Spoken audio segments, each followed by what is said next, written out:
our original two questions on the invite that and the advertisement that Phil had made for us were what has worked for your youth group, what has not worked, or for your group. And we've discussed a lot of that within these first two questions that I just asked here, but I made a couple lists of things that I have been through that has worked and things that have not worked. And so I just want you to think about these, and you're welcome to comment at any point in time as well. And you can take notes. If you want copies of what we talked about, I can email them. However, I have wrote all over mine, taken a lot of other notes, so you'll get a lot of chicken scratch on them. But so let's start off with what has not worked. I have run into some dead end walls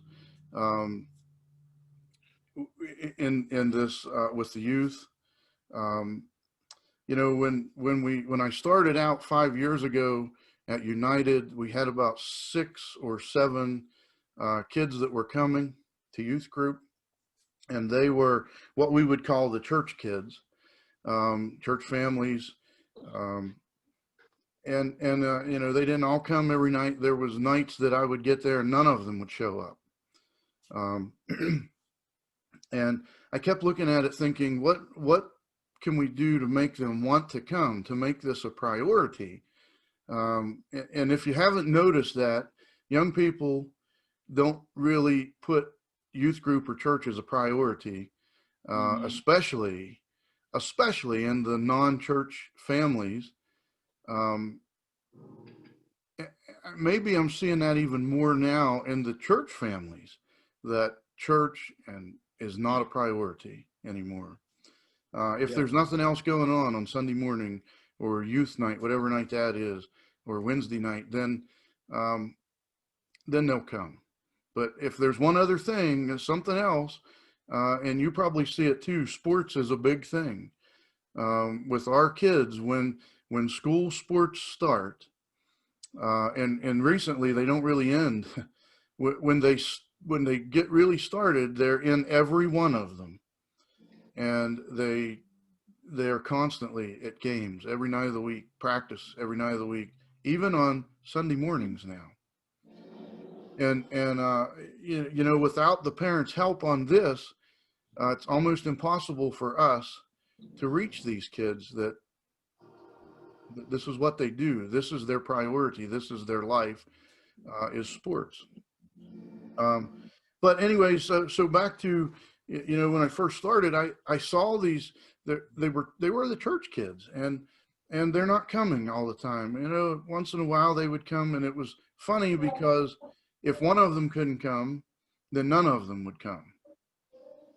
They were a group. You know, and so if one of them was doing something and not coming, then the rest of them wouldn't come. And it got me to thinking, you know, what is going on here? Why would they not come? I'll never forget the first night that I walked in there. The original youth pastor was still there, and he was going to introduce me that night to them. And I walked in, and the youth room was so loud. He was talking, but I couldn't hear him, and these kids were screaming and yelling and throwing stuff, and they wasn't paying any attention. And he introduced me, and he said, "Please give him the respect that you never give me." And I thought, man, wow, you know, like really? And I mean, they quieted down. I was able to talk a little bit, but then they went right back to this chaos, and it was not even organized chaos. And so, you know, one of the things I thought was maybe I'm too mean. Maybe that's what it is. You know, they just don't really want to come now, and I'm different than what the other youth pastor was, and maybe I'm just mean. And you know, so some things that did not work with, and it was not that I was mean either, by the way, but things that did not work was they they didn't feel any ownership in their group. They felt more of an ownership in their group outside of there. So when one would not come, they all wouldn't come. They would all go to the same thing, whatever it may be, but they wouldn't come to youth group. And so this kind of answers both these questions: what has not worked, what has worked. And so uh, sitting down, trying to figure out what to do. What am I going to do to, make these kids feel like this is their youth group? It's theirs. Um, and so I gave them some ownership in it. I told them we need to sit down and come up with a name. I don't like to hear, well, we're having youth group tonight. That's plain, that's ordinary. Let's come up with a name. And this worked extremely well. These guys, they took that and they thought about it and thought about it and tossed around a bunch of different ideas. And I gave them a couple weeks. I said, we'll come back and we'll talk about this. And they came back one night and they said, let's name our youth group Roar, ROAR. And I said, okay. And I'm thinking along the lines of like a lion roars, I'm thinking, yeah, all right, sounds good. And it fits them, and they said, no, we have gotten something, we've got it. And they said, here's what it stands for. Rednecks of Awesome Redemption. And I thought a little bit and I thought, oh man, why couldn't I have thought of that? And so they named the group. We got t-shirts made with that on, and that opened doors for other kids to say, what in the world is that? What, and they would wear it to school. They would wear their shirts everywhere. That was the beginning of what worked. Let me tell you. Our youth group, I don't know about you guys. So we had a Wednesday night program for kids 5th grade and under. We had our Friday night youth group for kids 6th to 12th grade. And then after 12th grade, we just kind of dropped them off. So we'll get to that in a minute. But so when the younger kids would move up, when the 6th graders would come every spring, when we would invite those going into 6th grade the next school year to come and join us, these older kids or the kids that was already there would say, oh no, don't invite them. You don't understand. They're very childish. They're this, they're that. Don't. And we began to run into the next problem was the older kids would quit coming on Friday nights because the younger kids were coming. And we thought, well, okay, so what do we do? What do we do here? And I went back to this, giving them some ownership of the group.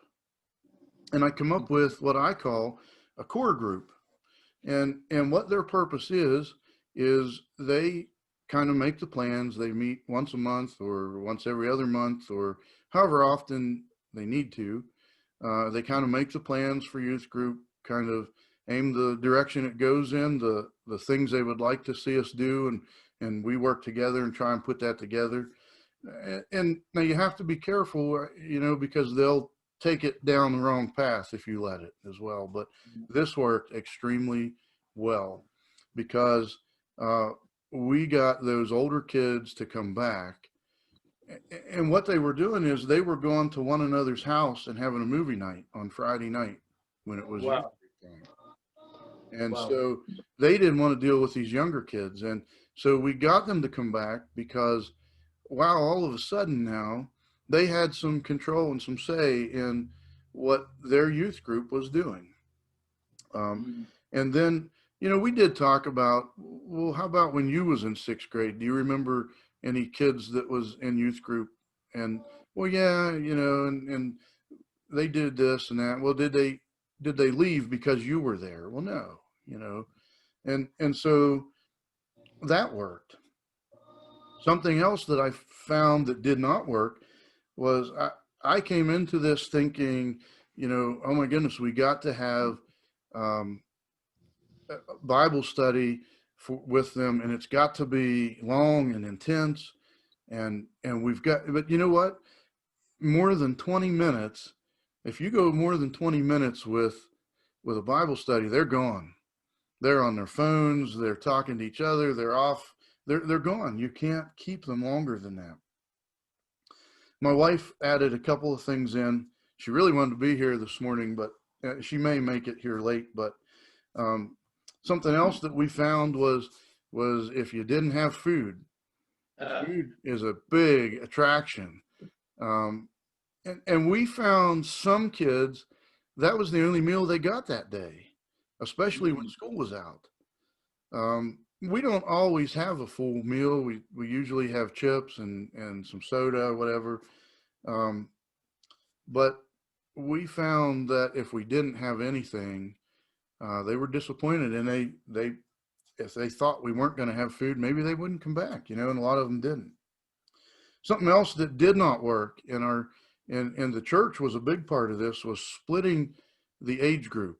We when we had this issue with the new sixth graders coming, um, my mind immediately went to, okay, let's do two youth groups, one for sixth, seventh, and eighth, and then one for ninth through 12th. And the church said, no, we don't want to do that. We want these kids to work together. And I thought, oh no. And when we tried to split the groups, it did not work. And I'm not sure why, but I think part of it was these younger kids looked up to the older kids. And when they didn't have them to look up to, it just seemed like they just didn't want to come. Maybe it was because the older kids were cool. I don't know. There was something there. So that didn't work.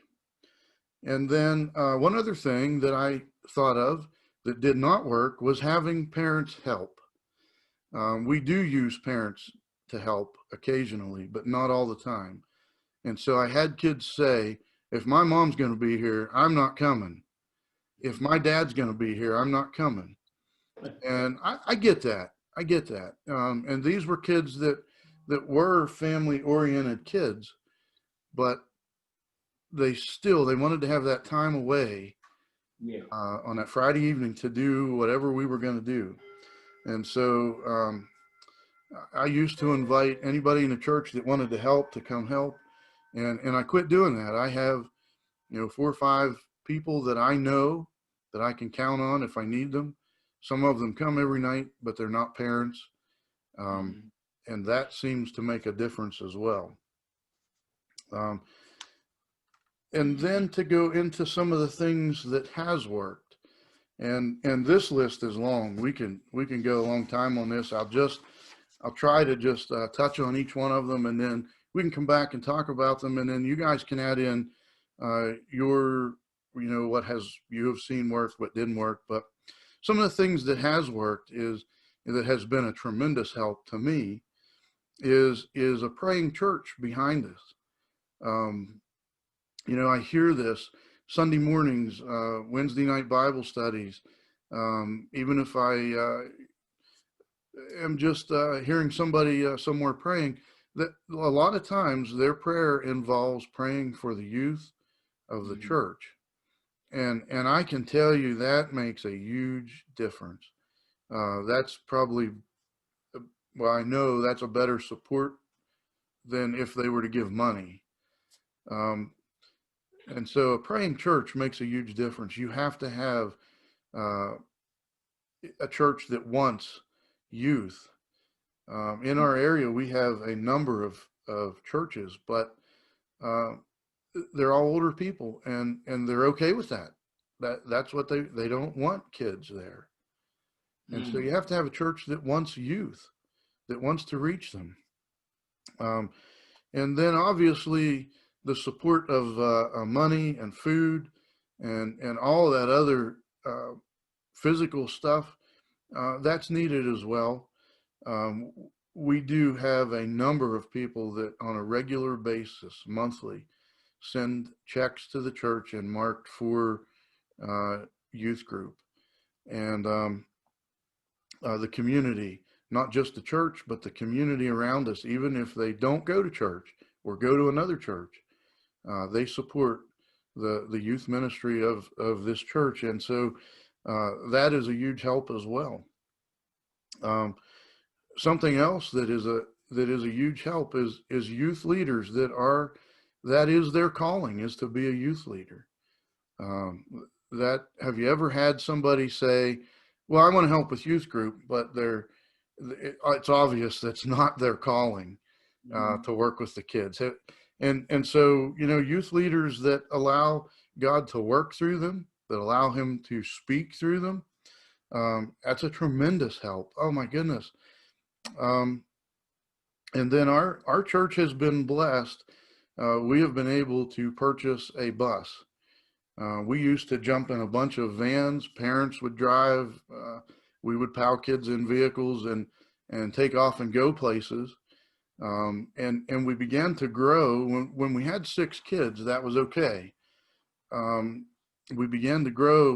We had people in the church that would say, "Well, come get my van," and our senior pastor had a van, and there was a couple other people that had SUVs or vans, and so we began to have this huge carpool, and we would go places. But our church was able to purchase a bus, which on as youth leaders on my part has made a tremendous help.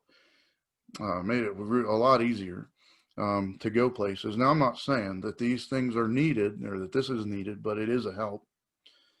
Along with giving the kids ownership, the church decided that we needed a new youth room. And so they gave us 2 small rooms. We were able to take a wall out and make it one. The kids did it. The youth, we worked for weeks and months, and they were so excited because this was theirs. They could decorate it. They could paint it how they wanted it. They could do what they wanted with it. And they did an awesome job on it. I should have taken some pictures and brought them. I didn't even think about that. But they feel like the church wants them there. The people want them. So that, those all help. We talked about, dress codes, that's come as you are. We talked about the young man that came, and there's a couple of them now. They'll come and they'll be all greasy and dirty because they were working on vehicles or whatever it may be. The boys in their trucks, that's a big thing. And I tell them all that there is no truck except for Dodge, but most of them don't buy that. I don't know why, but and something else that's interesting is the music. We have been blessed to have at least one of the kids in youth group all the time since I've been there to be able to play music, whether it's a piano or guitar. And it's amazing the number of kids that'll say, "Well, I'll get up and sing, or I'll help lead worship, or there's some that come only on the Sundays that they're going to sing and lead worship." And it's pretty neat how that works. We have a gym on the church, and so we do fun things. We play games. Most of our kids are very sports minded, and I'm not. I can tell you that right now. I am not. But they like to play basketball. They like to play soccer. When I first started there, they FIFA, that was what they wanted to play every night. We had youth group, and I thought, oh my goodness, do these kids do anything else but soccer? To the point where we actually painted the goals on the wall, and they couldn't wait. As soon as we would get there, they'd get the soccer ball out. And we go play. I have a question for you. In Yeah. regards to what you just said in regards to sports, so are you not a Cowboys fan? Sorry. Listen, I would rather hunt and fish than watch any sports. Really? Really, yes. Yes. In fact, I don't even know what anybody's talking about when they ask me about a football game or now I did play baseball as a kid, but I don't watch it anymore. When they ask questions, I'm pretty dumbfounded because I am not sports oriented at all. Nope, sorry. We change where we do youth group. That has worked well. You guys said about having them at your homes. Boy, that really works. We have people in the church that invite us to their homes to have youth group. We go out, we go to these, if somebody invites us, says, hey, I have a fire ring in the yard, you want to come out and have I call it a campfire, they call it a bonfire. In my mind, a bonfire is one that's, flames are to the sky, and a campfire is in a little fire ring, but I don't know. Anyways, we go out and we sit around that. Maybe we sing songs.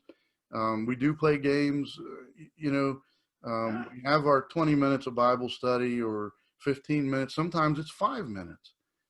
Um, and we eat. That's what Jesus did. He had food, and so that's what we do as well.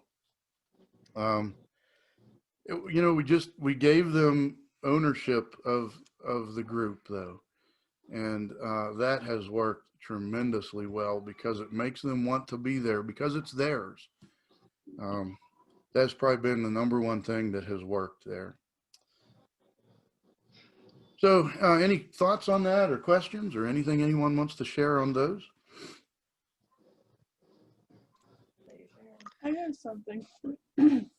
I'm more for, like, children's ministry, more experienced in that, but this could even work for teens, I'm sure, as well. Is something that I found that didn't work, was kind of expecting the kids to participate in certain things.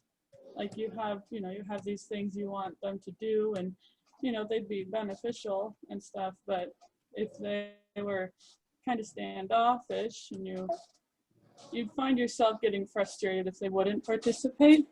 So something I decided to do was just kind of let them, if we were going to sit in a circle on the floor and there were a couple of kids that wanted to go sit by the wall, fine. Like, that, they're there, they're still listening, they just don't want to sit in the circle.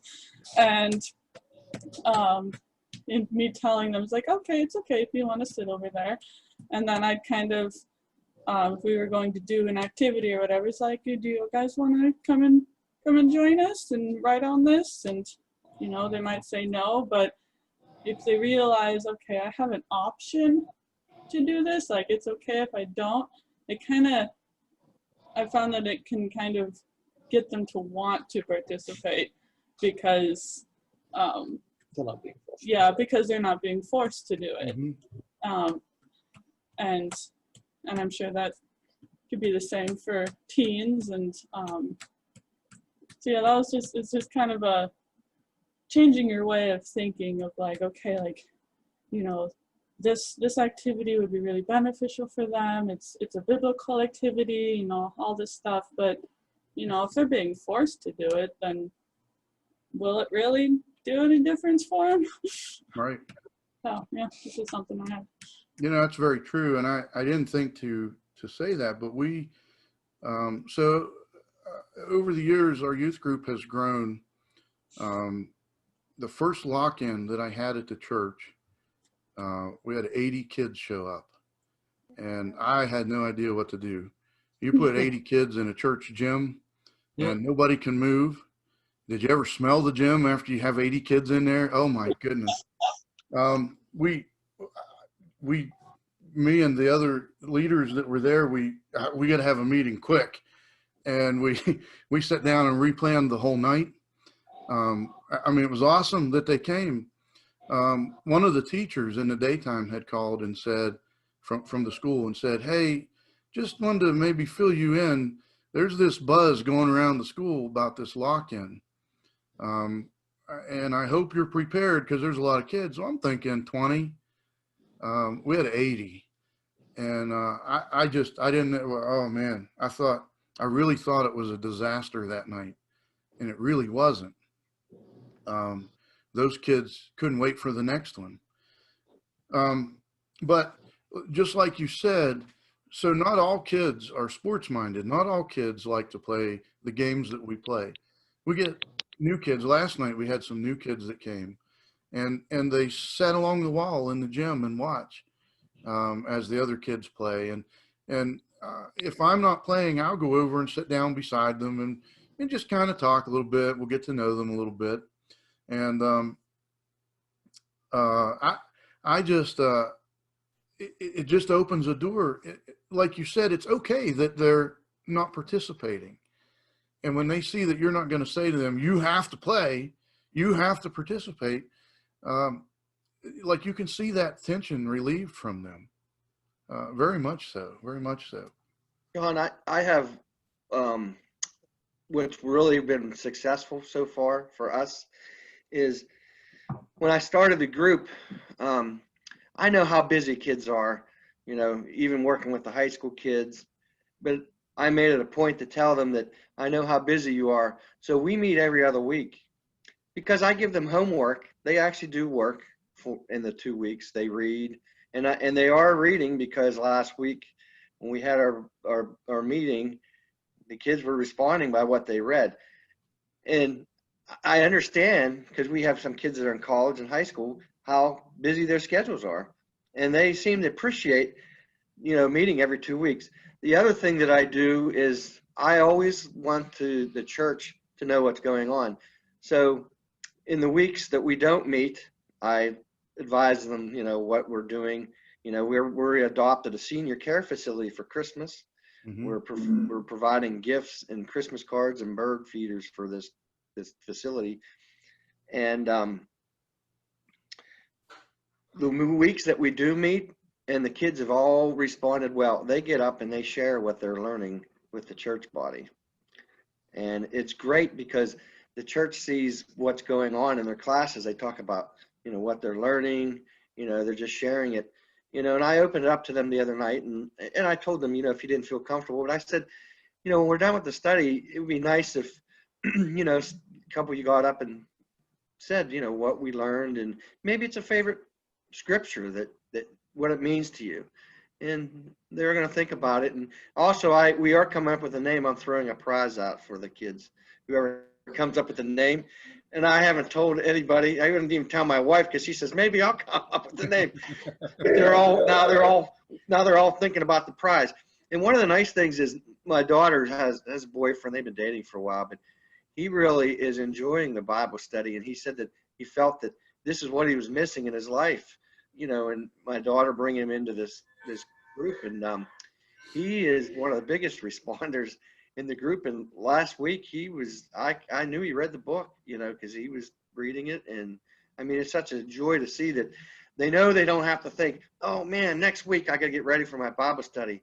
You know, I get them 2 weeks, they can read, and they have a part that they can fill out on their own. And if they have questions, we'll ask it. It's their own personal answers. And we only talk about it if they want to talk about it. But I mean, I just feel that, you know, with the changing times and kids feeling pressure all the time, I felt if I went every other week, the kids would be able to study and read more about what, you know, what they're learning and everything. And it's been working, right, Julie, you know, my wife, yeah, it's been working very effectively. You know, do I like doing it every other week? I do. Would I wish it would be every week? I would, but you know, it's working though, and I don't want to mess up something that's working right now for us. Right. So I have a question for everybody then. So then what's working now during the pandemic? What's working now? Do you guys have things that are going on now that's working? I have people in my house right now. It doesn't bother me. I'm around kids a lot. So that's working. Getting out in the environment, we wanted to decorate we have a thing called Overly's Country Christmas where people show up to drive through. We were going to decorate that this year, and then somebody passed away that was in charge of it. So I'm always, one of the big things for me is serving your community. And that's where we came up with the senior care facility. And luckily we have somebody in our church that works there. So that's going to be working for us because we've all been to those places and we see a lot of people don't have family. So we ask what kind of things that they need, what kind of things they're looking for. So they have prizes, they play games and give out prizes. So we're collecting all of these things and we're going to bring it to the church tomorrow morning about what we're doing. Bird feeders on the windows. I mean, it's like simple things that we forget about that you know, they're that's what they're looking for. You know? So, and the best part of it is if we're going to put bird feeders or put wreaths on doors, the youth has all agreed to get together one day in December to just listen to some music, eat some pizza, make whatever we need to do. It's just being together with with the right frame of kids that are real active and want to do things. And I mean, we're excited about it. I mean, and they're all in favor of doing it. So, So are you guys still having church, or are you guys like doing church online? You guys are actually in the building? yes, we've gone to 2 services. We did shut down in the summer. We did some preaching over online, but we have been back in the building. Since we went back in September, it's been hit and miss, but it's back in the building right now. So 2 services. Good. Okay. I'll pitch in a little bit. I know our location here is, a small town up on a mountain, so COVID hasn't really affected too much. I mean, it affected our church a little bit. Well, the church I'm serving in now, it's affected them a little bit. When it first happened, they were shut down for about a month doing online stuff, and it's helped them a lot transition into doing more online stuff, streaming services. But they've been back in person now for a few months, and they've been pretty much, it's back to normal pretty much at my church. With youth group, I still have some students who have made it known that they want to come, but because of things and their parents being cautious, they aren't going to. Yeah. So for me, one of the things that I've been doing is I've just been putting out a lot of resources for the parents. I put out, with the curriculum that I use, one of the things that they've done is they do a short 10-minute video of the lesson. So I teach the lesson on Sunday night, but then I send out the lesson to parents to be able to watch it themselves, or if the students aren't coming, they can still be a part of the lesson that way. So you do it yourself. You do it yourself. So you do the videos and then you just send it out. I don't record the videos myself. I do the lesson. The curriculum, I use Word of Life Fellowship. They put out a curriculum. They're a fantastic youth ministry. And they have colleges that I've gone to. What they've been doing is, because of everything, they understand that a lot of places aren't like us and they can't have youth group in person. So they're doing pretty much a shortened version of the lessons that they can just send out. So I send that out every week to parents. I send out a kind of a brief statement of like, hey, this is what our students are learning. This is what the video is about. Yeah, I know. And also just sending them resources. I send them a cultural translator put out by Axis, which is pretty great. And just trying to connect with them on social media and other places. But we're also just new to this ministry, so we're still trying to figure out what works here in general. So, but yeah. Okay. We also are continuing to meet.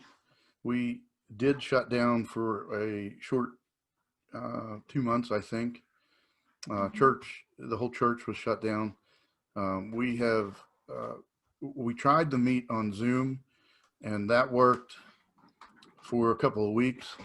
And then it's really hard to do a lot. We did find some games we could play on Zoom. The kids knew about them, and I don't remember the name of it.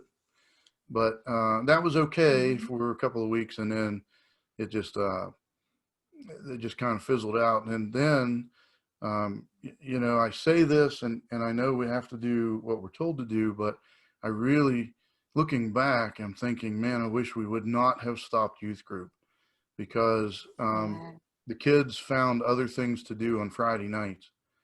And we struggled to get them back. And some of them we still have not got back. We have gained some new kids, but we have not gotten all of the kids back that used to come. And they were the ones mostly that wouldn't even join in on Zoom. They said, no, we're not going to do that. We'll try and come back when you're doing it in person.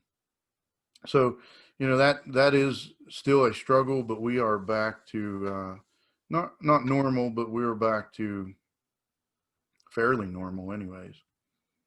Good. So, And not on the subject of COVID, I mean, it kind of plays into it, but things that I've seen work in the past is working with small groups within the youth group.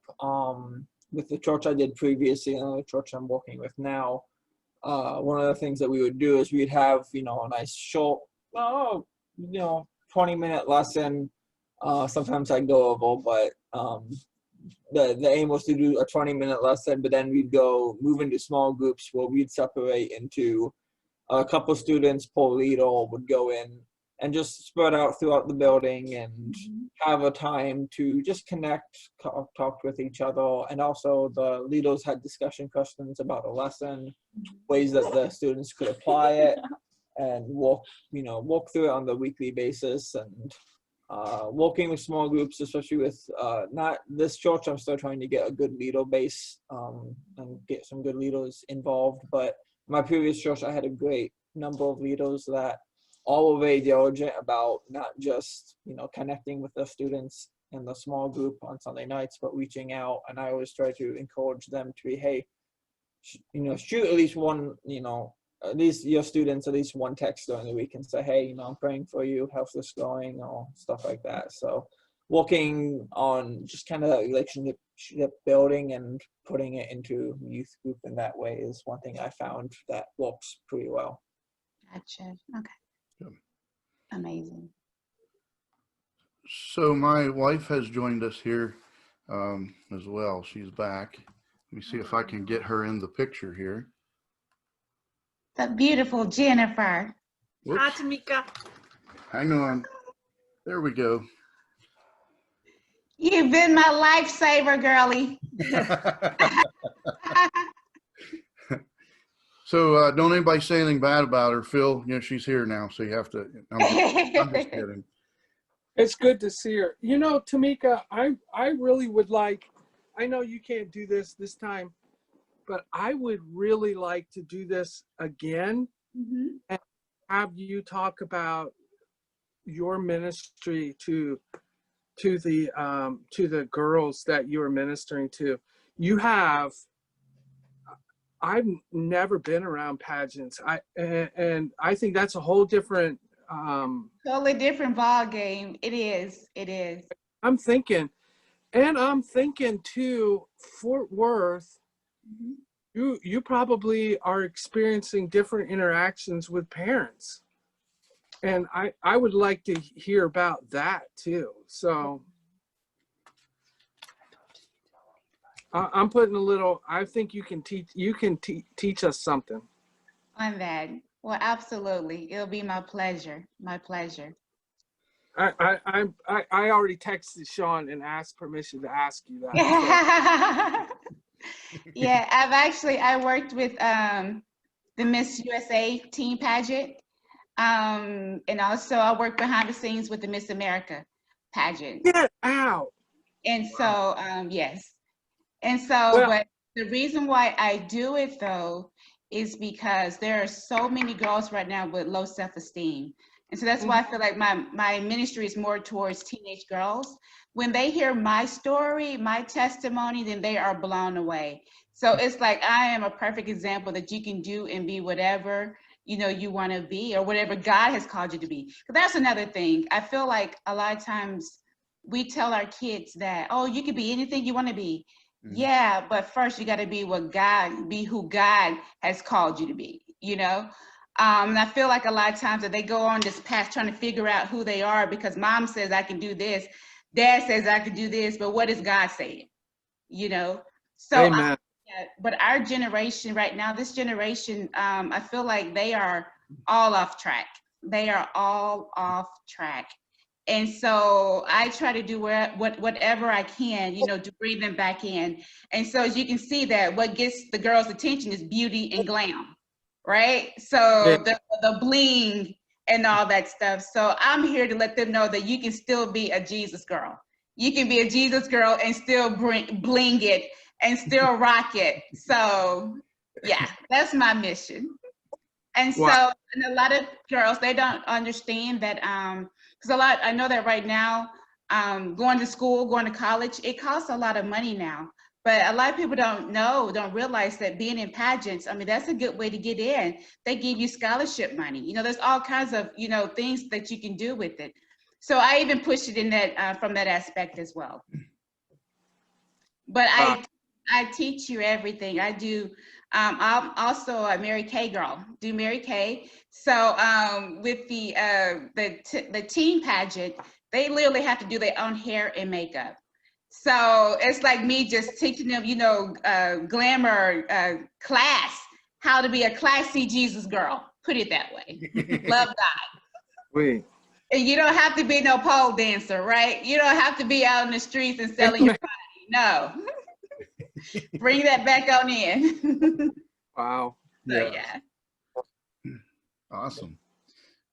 I have a video I want you to see, and I have a couple things that I wanted to share with you that is beneficial for you all as well, I think. First of all, when I first started 5 years ago, I began the search for Bibles that I could purchase and afford and give them out to the youth. And I bought the only thing I could find that was affordable that you could buy a bunch of was some sort of a pew Bible, and they weren't very nice. But I bought I think 10 of them and began to hand them out. I handed them out, and I just wasn't real thrilled with that. But if any of you buy anything from christianbook.com, go on there right now and search Ignite for Teens. And I misplaced mine. I was going to show you what it looks like, but I don't have it right here this morning, and I don't want to go look because I might be a while. Jen's going to look, but it's called Ignite for Teens, and they are priced at $10 and some change, and they are awesome. I have had all of my adult helpers have wanted one to be able to teach out of. They're awesome for children, to be able to teach out of for children. They are New King James Version. Here's what they look like. I don't know if you can see that color very well on there, but it's kind of a pinkish red, and even the boys are okay with that. And there's what it's probably backwards for you guys, but there's what that's what the picture looks like, or when you go to purchase it, it will look like that. They are, you know, I say only $10. They're normally $50. And so if you're interested, you know, check that out. I'm not trying to sell anything. I don't get any kickbacks from that, but I have found them to be very, very helpful. I bought 20. One of our other leaders said, order 20 more and I'll pay for them. So we got 40. We have given out 20 some already. And I see them around the church. I see the kids carrying them. You know, I did tell them, write your name in them because they're all the same. There's no different kinds. So that when you lay it down somewhere and we pick it up, we know who to give it back to. But they are very nice. I wanted to share that with you. Oh man, there was a lot of things which we'll get into next time. But I have a video that I'm going to try and screen share it, and I hope you can all hear this. So there's a few pictures from our youth group last night. We went for a hike before dark. We ended up at the Oct River, and some really nice pictures. But the actual video that I want you to see is we decided we were going to ask our kids what brought you to youth group and what keeps you coming. And they're not answers you would expect. I told them up front that I did not want them to make something up or say what they thought we would want to hear, but I told them I wanted them to be honest. And you know, I told them this is what it was for. Most of the kids last night did it. There was some that didn't want to, and that's okay. So it's about 10 minutes. So I hope you have time to watch this, and we may start our next one with this again. I want you to take some notes, and then we'll refresh our memories on it the next time and maybe discuss some of the things they said. So let me see here if I can share it. Okay, here we go.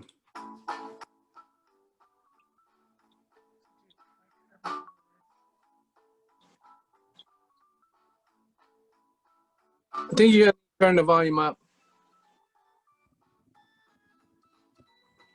Is that better? Yes.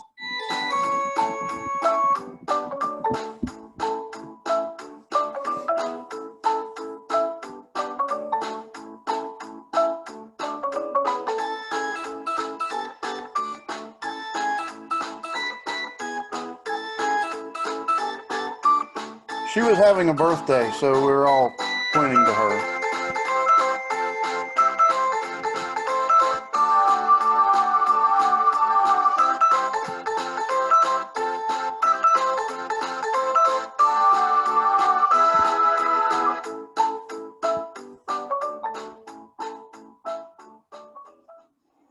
Good evening. Hi. Did you come back from live?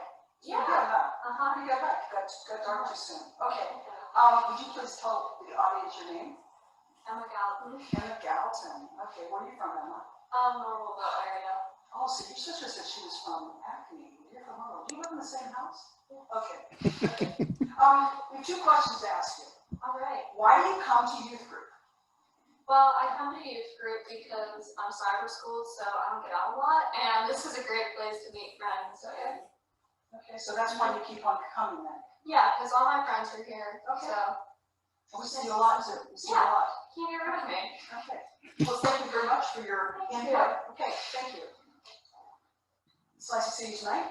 Hi, Would you please state your name? Emily Kahn. Emily Kahn. Where are you from, Emily? Confluence. Like, what grade are you in? 9. Ninth grade. Okay, we have two questions to ask you tonight. Two questions. Why do you come to youth group? My friends kept bothering me to come hang out with them. So that's why you come? Well, it's why I started coming, but I like it now. So why do you keep coming?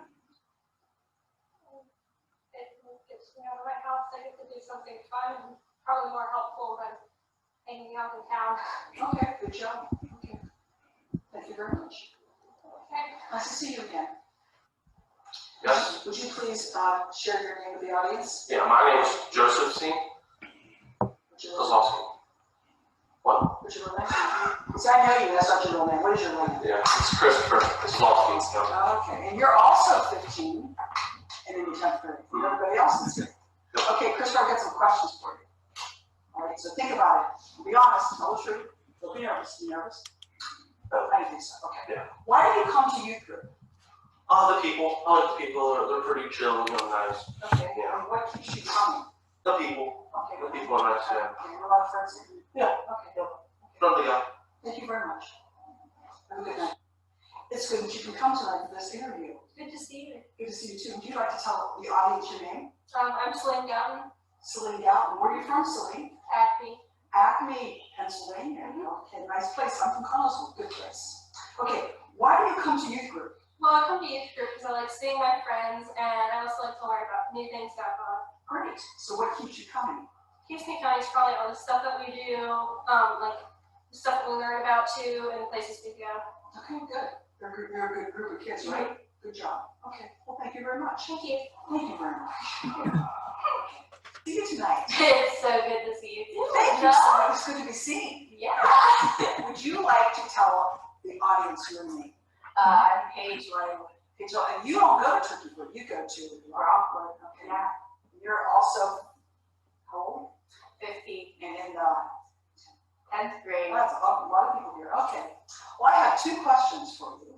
Okie And dokie. be honest, tell the truth, Okay. and it's okay. Whatever you say is fine. Okay. And listen to the questions before you answer. Why do you come to youth group, and why do you keep coming? Well, I come to youth group because, I like to see my friends that I don't usually get to see, like, because I go to a different school. And I keep on coming because, like, it's fun. We have stuff to do. There's food. And I get to see my friends, and we make really good connections. Thank you very much. It's so nice to talk with you. It's nice to talk to you too. Okay. Would you please tell the audience your name? My name is Trinity Hyatt. How old are you? I'm 15 years old. And what grade? 10th grade. 10th grade. Nice grade to be in, right? You like school?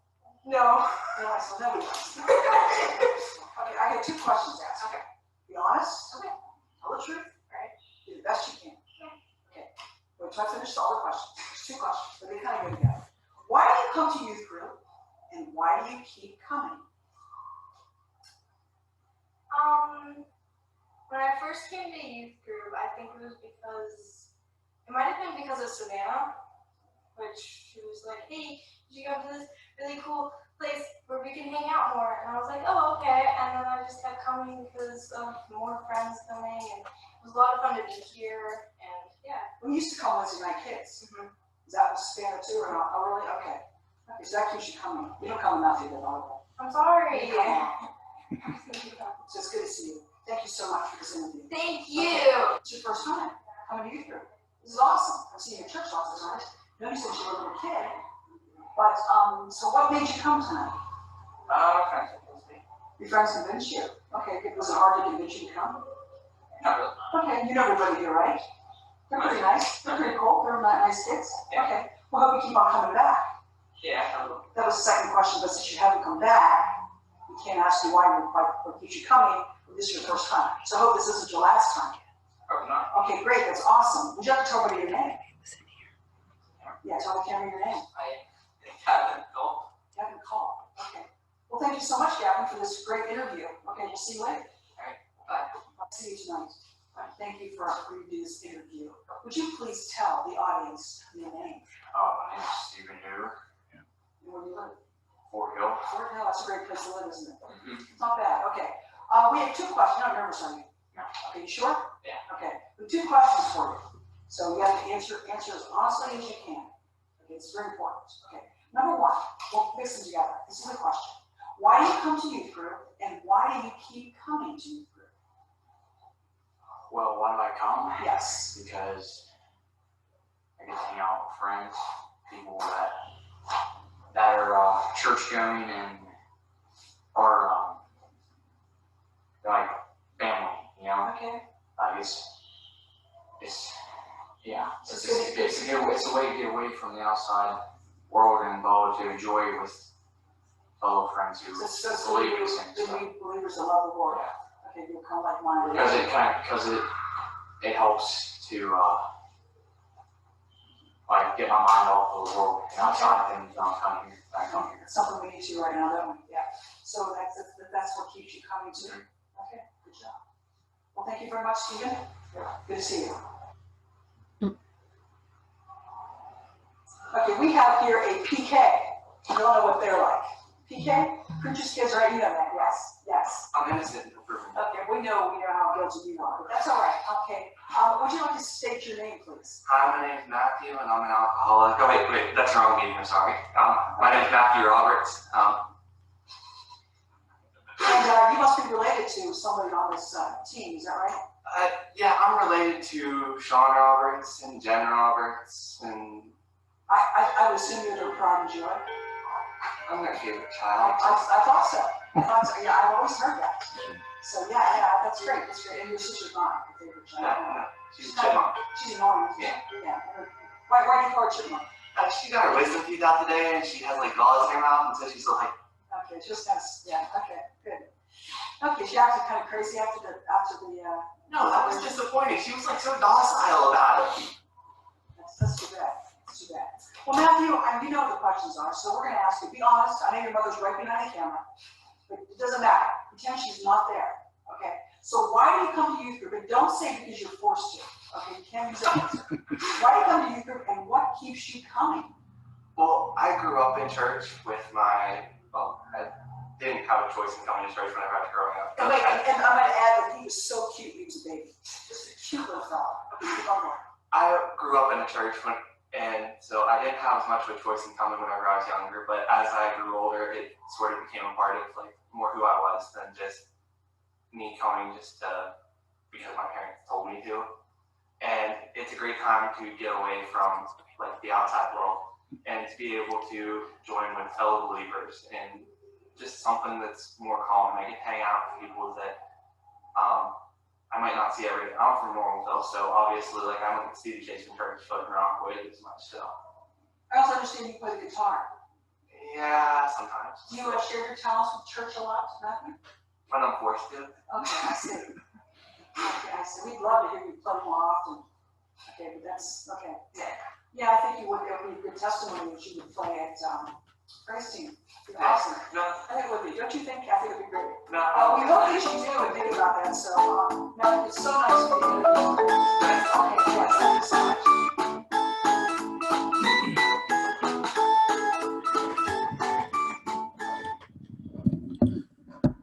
Okay, so that is that last one. Of course, you might know is my son. If you didn't gather that. So I hope you got some information out of that. Make some notes on that. I'm going to share with you my information here, and can everybody see that? For some reason it's, let me see. How about that? Can you see that? Yep, it's all good, Sean. Okay. You write those down. Feel free to call or text anytime, or email. I don't get my emails probably as often as I should, but I will get that. But here's what I want you to do as we leave today. I want you to email me your information, your name, the church you're associated with, what state you're in a way that I can let you know about these things in the future, which I think we'll probably cover that here shortly anyways, but you know, give me your thoughts on what we discussed today. Was it helpful? Give me some ideas if you think we need to do something else or add something or take something out. And then how or if I can be of any assistance to you. I feel God is calling me to help other churches. Not that I am a professional at this by any means, but I do feel that He has called me to step up and offer. And so, you know, I would be glad to do that. You can call me or text me at any time as well. Some of you I am not very far from at all, so would definitely be glad to help you out, even in person. Hopefully someday soon we can do these maybe in person, maybe an all-day thing or something where we can get together and do this. I don't know.